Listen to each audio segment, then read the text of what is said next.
আচ্ছা, তুমি তো গ্রাজুয়েশন কমপ্লিট করেছো। হ্যাঁ ভাই, কি নিয়ে গ্রাজুয়েশন কমপ্লিট করেছো? বাংলা নিয়ে। বাংলা নিয়ে। আর অপূর্ব ভাই তুমি? তার আগে বলছে এই জায়গাটার কি নাম? এটা তো সবাই কাঁঠার মসজিদই বলে।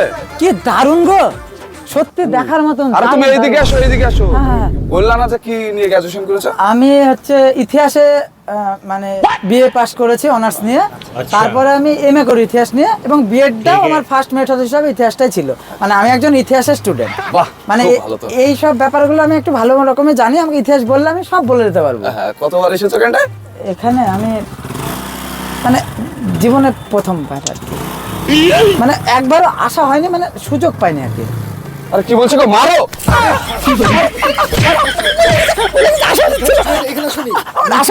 স্টুডেন্ট একবার তুমি এই ঐতিহাসিক জায়গায় আসো না? আসলে ছিল, ভুলে গেছে আমার। দেখলির মতো। ক্ষমা করতে হবে। ও প্রত্যেকটা ঐতিহাসিক স্থান ভ্রমণ করা উচিত প্রত্যেকটা মানুষের। ইতিহাস মানে শুধু জানলেই হবে না, ভ্রমণ করা উচিত। আমরা পুঁথিগত শিক্ষায় শিক্ষিত শুধুমাত্র। ভুলে গেছে। মানুষ মাত্র ভুল হয়, ঠিক আছে? নেক্সট বার যেন এরকম হয় না। অবশ্যই আরো অনেক আছে স্থান, ওগুলো দেখে বা। হ্যাঁ, চলো। হাজার দেওয়ালে চলো চলো চলো চলো চলো চলো।